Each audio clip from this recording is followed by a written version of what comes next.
하나님 말씀 요한복음 13장 31절부터 35절까지 다 같이 읽겠습니다.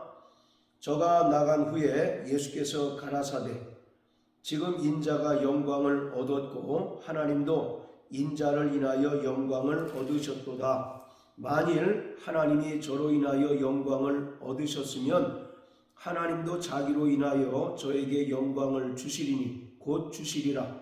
소자들아, 내가 아직 잠시 너희와 함께 있겠노라. 너희가 나를 찾을 터이나 그러나 일찍 내가 유대인들에게 너희는 나의 가는 곳에 올 수 없다고 말한 것과 같이 지금 너희에게도 이르노라. 새 계명을 너희에게 주노니 서로 사랑하라. 내가 너희를 사랑한 것 같이 너희도 서로 사랑하라. 너희가 서로 사랑하면 이로써 모든 사람이 너희가 내 제자인 줄 알리라. 아멘. 하나님은 사랑이십니다. 사랑의 본성이 곧 하나님이십니다. 이런 측면에서 하나님의 또 다른 이름이 바로 사랑입니다. 태초에 사랑이 있었고 사랑이신 하나님께서 모든 우주 만물을 사랑으로 창조하셨습니다. 하나님께서는 죄인된 인간들을 향해서 손짓하면서 오라고 하시는 분이 아니라 인간들이 자기 죄로 인하여 하나님께 나아올 수 없기 때문에 하나님께서 직접 이 땅에 사람의 몸을 입고 오셔서 인간들을 대신하여 십자가에 달려 죽으심으로써 죄를 속량해 주셨고 구원을 얻고 영생을 얻도록 해 주셨습니다. 이러한 하나님의 사랑의 절정은 바로 십자가를 통해서 나타났습니다. 하나님께서는 사랑이기도 하시지만 한편으로는 공의로운 분이십니다. 공의로우신 분이라는 것은 죄에 대하여 반드시 대가를 요구하시는 분이라는 것입니다. 따라서 죄를 범한 인간들은 그 죄의 대가로 말미암아 영원한 심판을 받고 사망에 떨어질 수밖에 없는 자들이었습니다. 그러나 사랑에 풍성하신 하나님께서 죄인된 인간들을 위하여 하나님의 아들 독생자 예수 그리스도를 이 땅에 보내주셔서 저가 인간을 대신하여 십자가에 달려 죽게 하심으로 죄인된 인간들의 모든 죄를 사해 주셨고 또 누구든지 예수 그리스도를 믿는 자마다 구원을 얻고 영생을 얻고 또 하나님의 자녀가 되게 하실 뿐만 아니라 하나님의 나라를 상속받는 후사가 되게 하셨습니다. 그래서 요한복음 3장 16절에서 하나님이 세상을 이처럼 사랑하사 독생자를 주셨으니 이는 저를 믿는 자마다 멸망치 않고 영생을 얻게 하려 하십니다 라고 말씀합니다. 예수님께서 이 땅에 오셔서 십자가에 달려 죽으신 것은 세상을 심판하려 하심이 아니고 또 세상을 멸망의 구렁텅이에 던져 넣으시기 위함이 아니라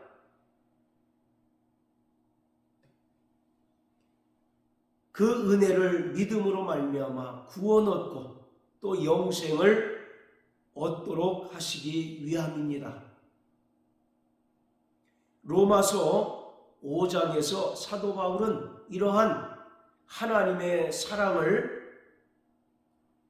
대단히 자세하게 설명하고 있습니다. 로마서 5장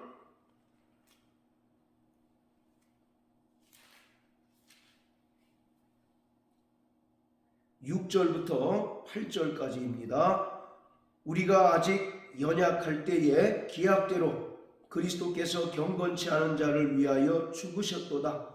의인을 위하여 죽는 자가 쉽지 않고 선인을 위하여 용감히 죽는 자가 혹 있거니와 우리가 아직 죄인 되었을 때에 그리스도께서 우리를 위하여 죽으심으로 하나님께서 우리에게 대한 자기의 사랑을 확증하셨느니라. 8절에 보면 우리가 아직 죄인 되었을 때에 라고 말합니다. 이것은 우리가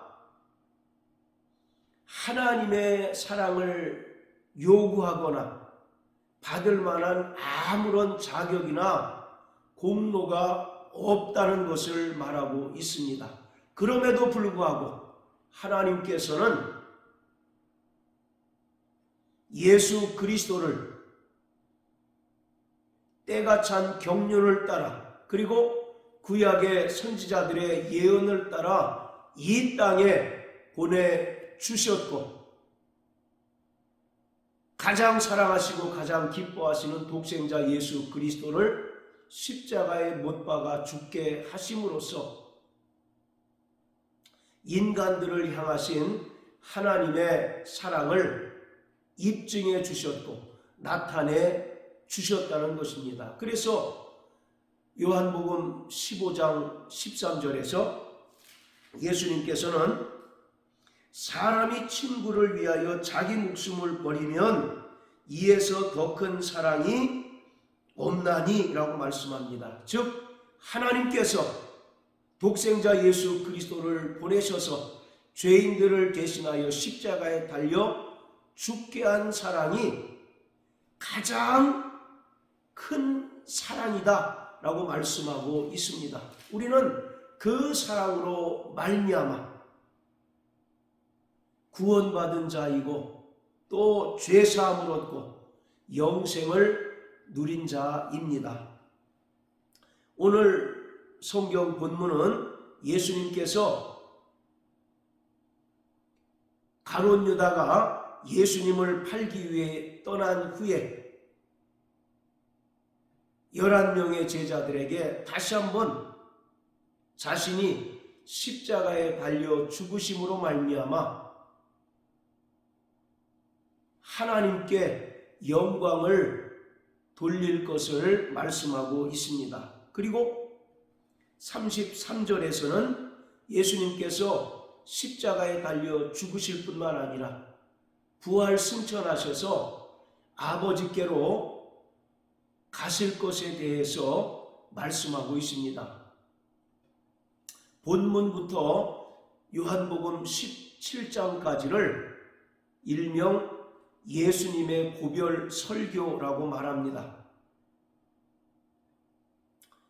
3년 가까이를 예수님과 함께 동고동락하고 예수님을 따라다녔던 제자들에게 예수님께서 자신이 몇 날이 못 되어서 대제사장들에게 붙들려 십자가에 달려 죽으실 것과 그리고 죽은 자 가운데서 부활 승천하셔서 아버지께로 가실 것에 대해서 말씀하시는 것입니다. 그 말씀을 들은 제자들이 두려워할 때 예수님께서는 14장 1절을 통해서 너희는 마음에 근심하지 말라 하나님을 믿으니 또 나를 믿으라 라고 말씀하시면서 너희에게 보혜사 성령을 보내주실 것을 말씀하고 있습니다. 보혜사 성령이 너희에게 오시면 영원히 너희와 함께 하시고 떠나지 않으실 것이다 라고 말씀하는 것이 고별 설교의 핵심 주제입니다. 자, 그러면서 예수님께서는 요한복음 13장 34절 35절을 통해서 제자들에게 새 계명을 말씀하십니다. 바로 새 계명은 서로 사랑하라는 것입니다. 하나님께서 시내산에서 모세에게 주신 첫 언약에 속한 계명도 바로 사랑으로 완성이 됩니다. 그래서 로마서 13장 8절에 보면 우리 다 같이 한번 보십니다. 로마서 13장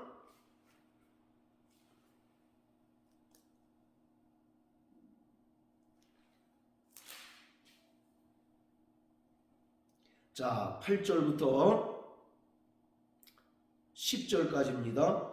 피차 사랑의 빛 외에는 아무에게든지 아무 빛도 지지 말라. 남을 사랑하는 자는 율법을 다 이루었느니라. 간음하지 말라, 살인하지 말라, 도적질하지 말라, 탐내지 말라 한 것과 그 외에 다른 계명이 있을지라도 내 이웃을 내 자신과 같이 사랑하라 하신 그 말씀 가운데 다 들었느니라. 사랑은 이웃에게 악을 행치 아니하나니 그러므로 사랑은 율법의 완성이니라. 하나님께서 이스라엘에게 주신 율법의 완성 또한 사랑이라고 말씀하고 있습니다. 하나님께서 시내산에서 모세에게 주신 10가지의 계명도 바로 사랑이라는 것입니다. 첫 번째부터 네 번째까지의 계명은 하나님께 대한 계명으로서 어떻게 인간이 하나님을 사랑해야 하는가에 대한 계명입니다. 그리고 5번째부터 10번째까지의 계명은 내 이웃을 어떻게 사랑해야 하는지에 관한 계명입니다. 그래서 예수님께서 마태복음 22장을 통해서 어떤 율법사가 예수님을 찾아와서 어떤 계명이 가장 큽니까? 라고 물었을 때, 자, 우리 마태복음 22장을 다 같이 보십니다.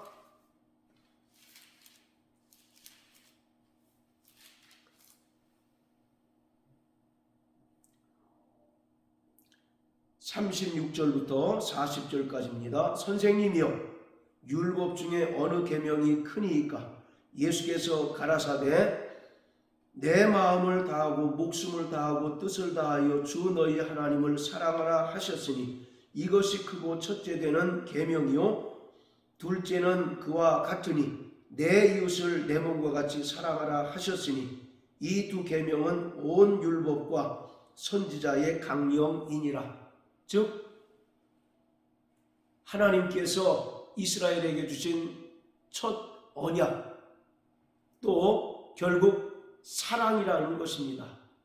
인간이 하나님을 어떻게 사랑할 수 있고 또 내 이웃을 어떻게 사랑해야 하는가에 대한 계명이 바로 첫 언약에 속한 계명이라고 예수님께서 말씀하고 있습니다. 이처럼 하나님께서 이스라엘 백성에게 주신 첫 번째 언약 역시 바로 사랑으로 완성이 되는 것처럼 예수님께서 이 땅에 오셔서 십자가에 달려 죽으심으로써 그 피로 세우신 새 언약에 속한 새 계명 역시 사랑인 것입니다. 그래서 예수님께서 내가 너희에게 새 계명을 주노니 너희가 서로 사랑하라 라고 말씀하고 있습니다. 그러면서 35절에 너희가 서로 사랑하면 이로써 모든 사람이 내 제자인 줄 알리라 라고 말씀하고 있습니다. 즉 예수님께서 피로 세우신 새 언약에 속한 자들은 마땅히 서로 사랑해야 한다는 것입니다. 사랑해야 하는 분명한 근거는 예수님께서 우리가 죄인 되었을 때에 우리를 친히 십자가에 달려 죽으시기까지 하심으로 우리를 사랑하셨기 때문이라는 것입니다. 그리고 예수님께서 가장 낮은 종으로 이 땅에 오셔서 제자들의 발을 씻기신 것처럼 우리를 사랑하셨기 때문에 예수님께서 피로 세우신 새 언약에 속한 모든 성도는 마땅히 서로 사랑해야 한다는 것을 말씀하고 있습니다. 그렇다면 우리가 구체적으로 우리의 삶 가운데 어떻게 사랑을 실천하고 또 어떻게 사랑을 나타낼 수 있을까요? 바로 첫 번째, 능동적인 사랑인 것입니다. 마태복음 5장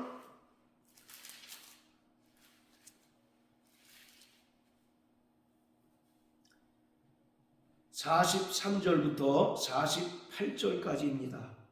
바로 마태복음 5장은 예수님께서 산에 오르셔서 제자들에게 하셨던 산상수훈에 관한 말씀입니다. 자, 43절부터 48절까지 또 내 이웃을 사랑하고 내 원수를 미워하라 하였다는 것을 너희가 들었으나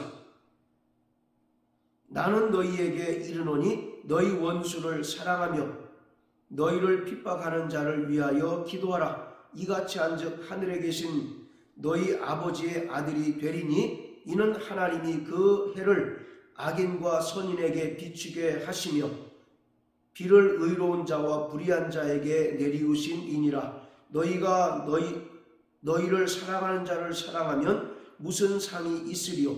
세리도 이같이 아니하느냐? 또 너희가 너희 형제에게만 무난하면 남보다 더하는 것이 무엇이냐? 이방인들도 이같이 아니하느냐? 그러므로 하늘에 계신 너희 아버지의 온전하심 같이 너희도 온전하라. 바로 산상수훈은 이 땅에서 구원받고 하나님의 나라를 소유한 하나님 나라 백성들이 이 땅을 살아가야 하는 삶의 원리를 말하고 있습니다. 그런데 하나님 백성으로서의 삶의 원리 가운데 예수님께서는 5장 43절부터 48절까지의 말씀을 통해서 사랑에 대해서 말씀하고 있습니다.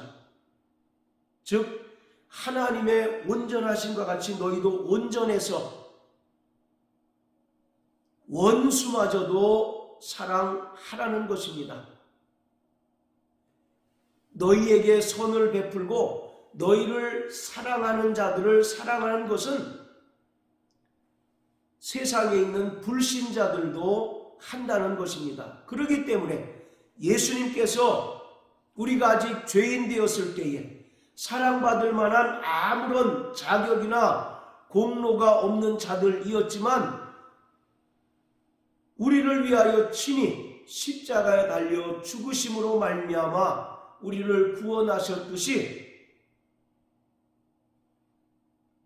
우리를 해코지하고 또 우리를 핍박하는 자들마저도 사랑할 수 있어야 한다는 것입니다. 그리고 그 앞에 보면 예수님께서는 친구가 5리를 가자고 하면 10리를 같이 가주라고 말씀하고 있습니다. 오늘 이와 같이 우리는 수동적인 사랑을 행하는 자가 아니라 예수님께서 우리가 아직 죄인 되었을 때에 우리를 사랑하셨던 것처럼 또 친구를 위하여 목숨을 버리시면서까지 사랑하셨던 것처럼 우리는 철저히 이웃에 대하여 능동적인 사랑을 해야 합니다. 이것이 48절에 보면 하늘에 계신 너희 아버지의 온전하심과 같이 너희도 온전히 사랑하라 하는 예수님의 말씀의 참 뜻입니다. 그리고 두 번째, 우리는 희생적인 사랑을 해야 합니다. 우리가 이웃을 마땅히 사랑해야 하는 근거는 예수님께서 우리를 사랑하셨기 때문인 것입니다. 예수님께서 우리를 위하여 자기 목숨을 내어주시면서까지 우리를 사랑하시고 구원하셨기 때문에 우리도 마땅히 이웃을 사랑하고 또 원수마저도 사랑해야 합니다. 하나님의 인간을 향한 사랑은 자기 희생적인 사랑입니다. 가장 사랑하시고 가장 기뻐하시는 하나님의 독생자 예수마저도 십자가에 죽게 하시는 자기 희생적인 사랑으로 말미암아 우리가 온전히 구원받고 또 하나님의 자녀가 된 것처럼 우리는 철저히 이웃을 사랑하되 내 몸과 같이 사랑할 뿐만 아니라 희생적인 사랑으로 마땅히 사랑해야 합니다. 할렐루야. 예수님께서 우리를 사랑하신 것처럼 이웃을 사랑하고 사랑이 없는 이 세상을 향하여 예수 그리스도께서 우리를 위해 베푸신 그 사랑을 나타내시고 또 행하는 자 되시기를 주님의 이름으로 축복합니다. 사랑은 허다한 죄를 덮는다라고 말씀하고 있습니다. 예수님의 사랑이 우리의 죄를 덮음으로 우리를 구원하셨듯 우리가 세상을 향하여 예수님께서 우리에게 베푸신 그 사랑을 증거하고 전파함으로 말미암아 여전히 죄악 가운데 있고 마귀에게 매여 일생 종노릇하는 세상 사람들을 구원하여 주님께로 인도하는 저와 여러분들 되시길 주님의 이름으로 축복합니다. 할렐루야.